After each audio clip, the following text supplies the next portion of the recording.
Hey, welcome, all my right thinkers. Thanks for tuning in and check out your boy P Funk thinking right out here in the lab. But I'm back in the book. I got something nice for you today. The title is we in chapter 4 of the Egyptian Yoga book, and it's all about who is God. For all you conscious people waking up, chosen people, God calling you, and everybody talking about God. Let's see if we can get some understanding about this God thing. All right, let's go. Rightism, 25 rules of advice. Storytelling, story with a message. There's a message in my stories for life. I give you life lessons. You tune in to receiving them. I appreciate you. We got a good thing going. Let's do what we do.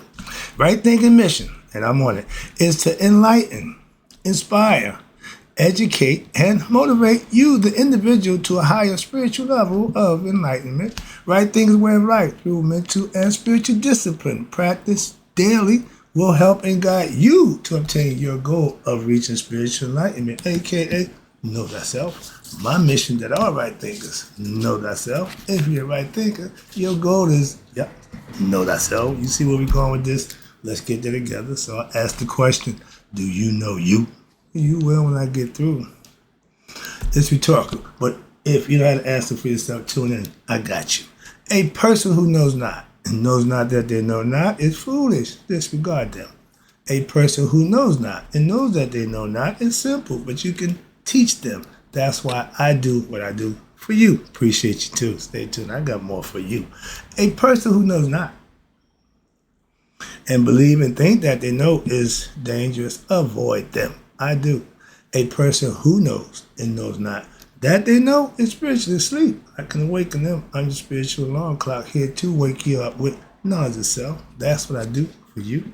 A person who knows and knows that they know is wise. Follow them. All these persons reside in you. Right thinkers, know thyself. And two, my be true.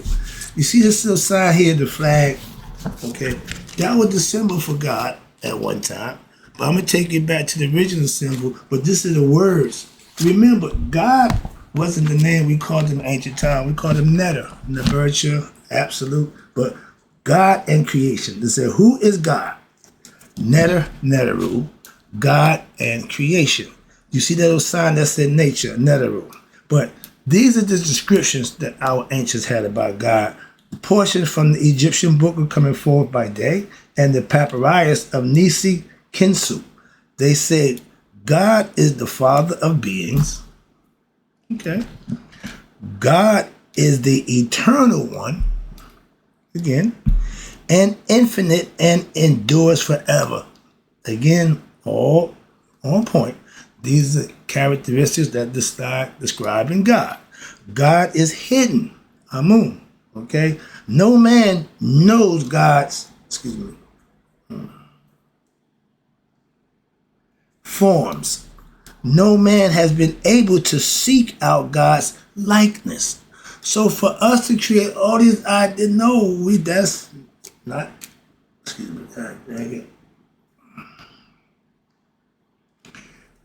no man has seen God, no man has been able to seek God out, God's likeness. God is hidden to gods and men. God's name remains hidden and is a mystery to his children, men, women, and gods. God's names are immutable. Everybody has a name for God. Manifold. And no one knows their number. Good Jesus was crap. Through God can be seen what? Inform and observation of God can be made at God's appearance. God cannot be understood. God cannot be seen with mortal eyes. God is invisible and inscrutable to gods as well as men. These are all attributes, concepts of what we call, who we call God and what he is and what he represents. We had a full understanding about this way before Jesus come into the picture. Understand that. This ain't got nothing to do with Jesus, okay? Now, let's go on.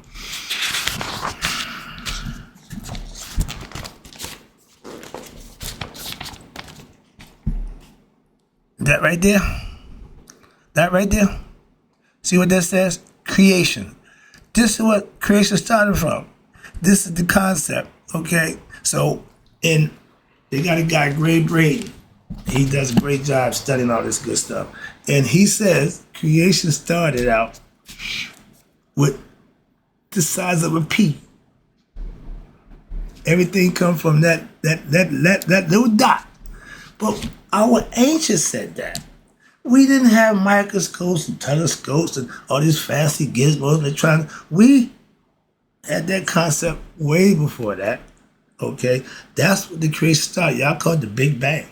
A little dot. Okay? With a circle around it. That shows you that nature is going to take care of its own. Everything inside that dot going to be taken care of. What? That encompassing by that circle. That's God's creation. That's us. Hope I can get this point across. I'm about to do some teaching now. Let's go. But the Creator is seen as a dot with all potential to do and to be anything. Sound familiar? If it can be conceived, it can be achieved. I can do all things through Christ who strengthens me. Those are all spin-offs from the original concept. It comes from somewhere. This is where it comes from. Hope you're enjoying this. I am. And what's this?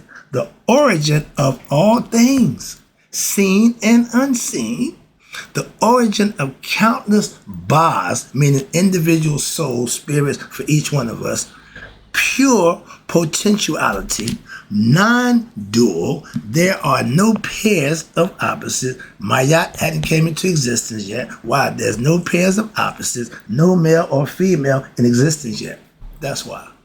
See, we take it back to the original. We starting this thing from the creation. Again, everybody has a creation story, and that's where you should start. From the center outward, the Creator, who we call Amen. After every prayer, y'all say, Amen. Okay, He's the hidden one. And Amen projects, what's this? Itself onto itself. What?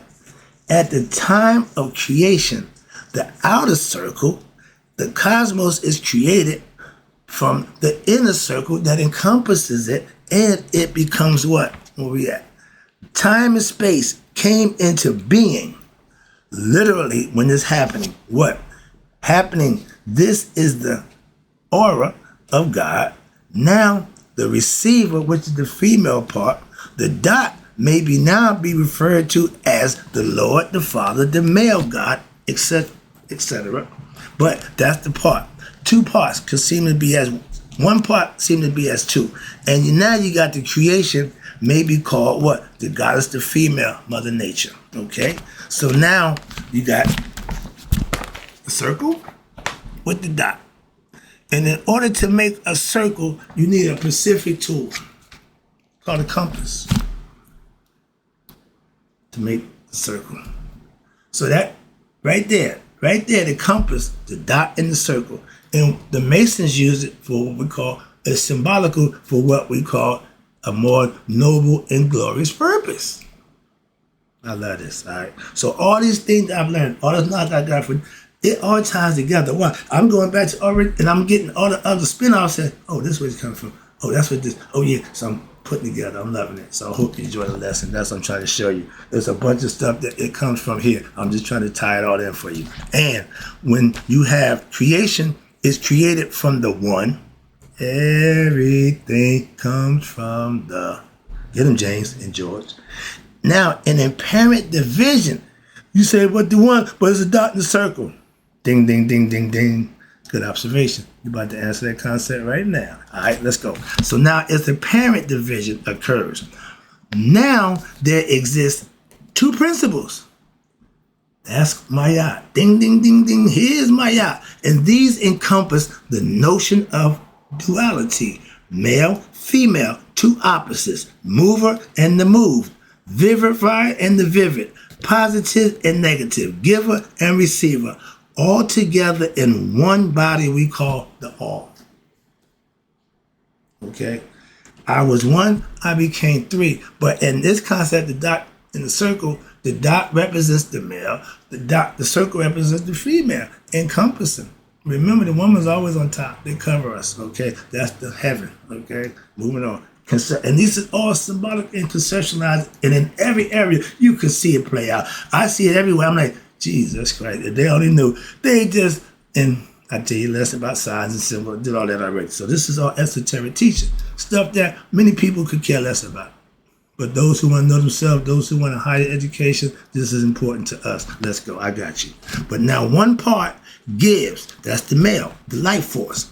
And the other receives the life force and then returns it back to the source. That's called perpetual cycle. We know it as reciprocity, the infinity sign. When I breathe in, the plants take in what we breathe out. We take in what the plants give off. That's reciprocity. We can continue on that forever. Why? They sustain us. That's called self-sustaining. When one gives, the other receives, the other receives, the other gives. That's a beautiful concept, and that's what it's all about. And nothing is gained or lost. That's why God, the Spirit, can multiply billions of trillions of times and don't lose nothing or don't add nothing. Beautiful concept. That's what I'm trying to show you. And it's already been laid out. This ain't new. This is old information. I ain't did none of that other nonsense. Y'all talking about getting degrees in here and there. I ain't got any time for that nonsense. But the cosmos and everything in it, including all living beings, are what? All planets and planes of existence are really one supreme being, what? Being viewed as separate entities by what? Our conditioned minds. They are still one whole. This symbol is called Ra, the dot in the circle. Okay? It's on here somewhere. But it's called Ra. Alright. The sun disk with the symbol of seeing. The sun disk is seen. The symbol is seen in almost what? Every yantra, every symbolic diagram containing a mystical knowledge, often used by what? Meditation, or for meditation, excuse me. In the Indian and Hindu and Tantra religious mythologies, we know that religion is mythology, but the mythologies, it is known as what? The Bindu. You see the Indian people with that dot right there? They know about it. It's okay. They understand. They call it the seed or primordial origin of all things. God, opening the pineal gland. They understood that a long time ago. All right? And you got, we didn't call God God. Netter. Netteru. Netter means one. Netteru means plural, more than one. The U on it is like the S for us now. Ru means more than one, okay? Haru, the spirit that's in me and you, means more than one. So, Netteru is not to be considered a netter. Why? Because their models or diagrams are always faulty. Why? Because of the limited human mind, and because we are trying right here to use words to understand a world which one needs to just be in order to know. Become one with the aspects of your character. We call them God and Goddesses, Netteru. And Netteru is also, we call the universal Ba, God. It is the Ba, which is our soul, from which all souls come, including all human souls. We call them individual bodies. We have our own physical body. You're going to find out the answer to my concept. When we know who we are, that's the game we play here in the physical realm. But the Netteru is not only creation, but sustains it. How? In it at every moment. Everything we do is orchestrated by the all-conscious God, knowing, understanding what's needed, when it's needed, and how it's needed. The sun, our hearts, the earth exist and go on what every day. Why? Because it is sustained by God, the ultimate spirit, the all-knowing, conscious. With spirit and consciousness, he runs the creation. Watch this, and everything in it. In the same manner as the sun, which supports what? Life here on earth.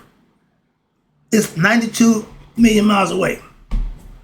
A fraction, one way or the other, won't work. That's knowing. That's being conscious of knowing just what, right? Everything there. That's stuff that we understand God to be. Those are the things that we give to God in respect and worship and give praise for. Stuff that we have no control over, but it's there. It's going on. We can recognize it. It's there. Our ancients paid much respect to those things. With us, not so much. All right. But the sun supports life here on earth from that far away. God supports the sun and the universe. See where we're going with this? So the Neteru is not located where in the realm of what we call time and space, as are the other netters. And you have three worlds, okay? Three different realms.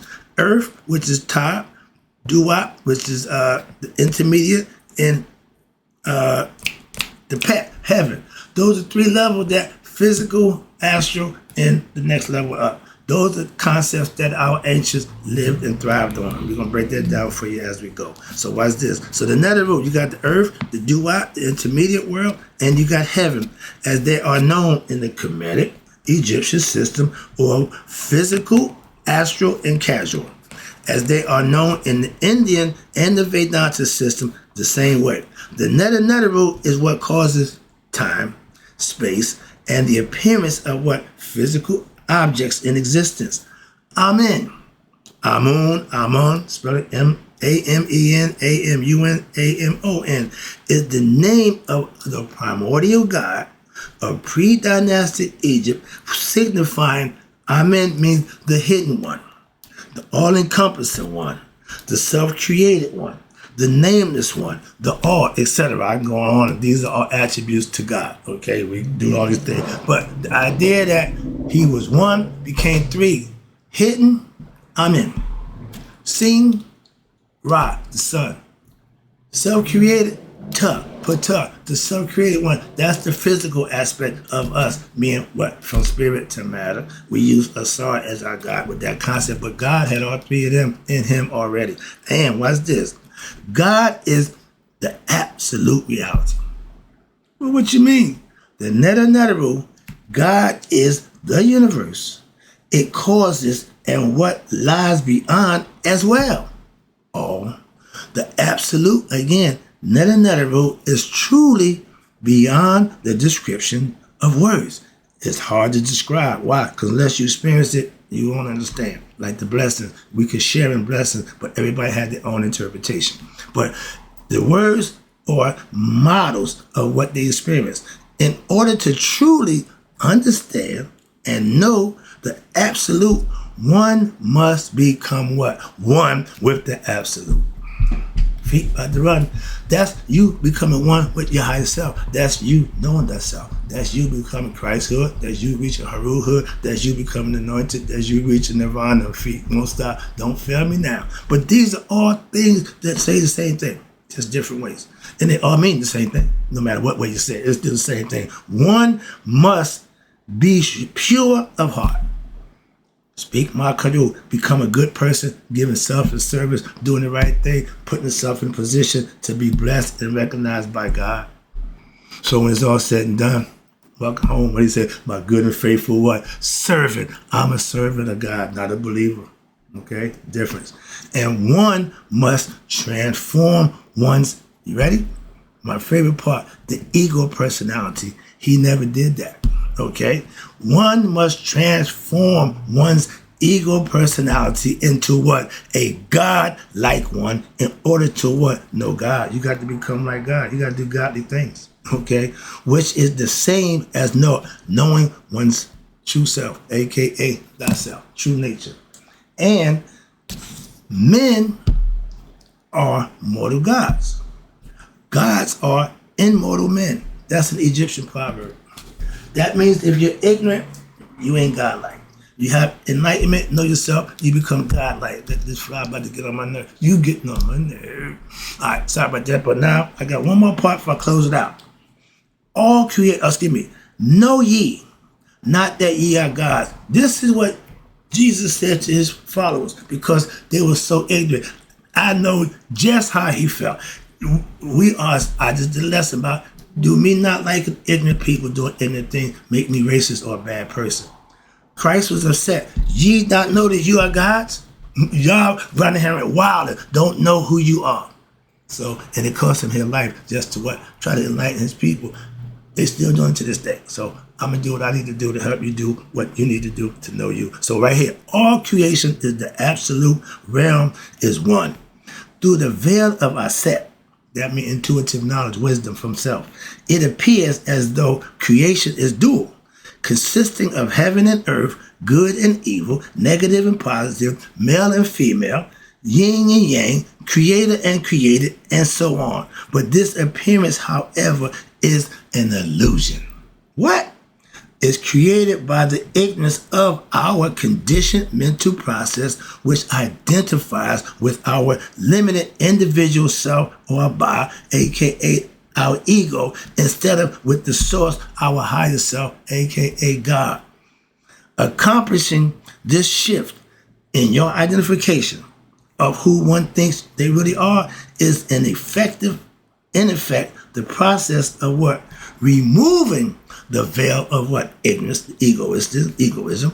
And it is the process of becoming what one already is. Harut, Christ, Buddha, a saint, a sage, etc. You just have to remember or get back to what you used to be.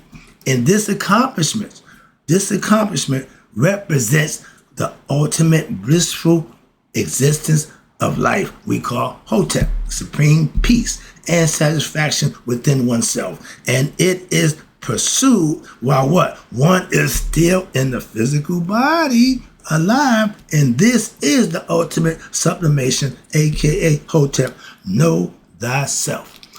That's the lesson. I'll be right back. Why? I got some more for you about when you just started with this concept about God. I'm bringing some more down for you. And in closing, right thinkers, may you all live to be 100. Me, 100 miles a day. So I've never known my right thinkers who now starting to learn who is God that passed away. I'll be right back.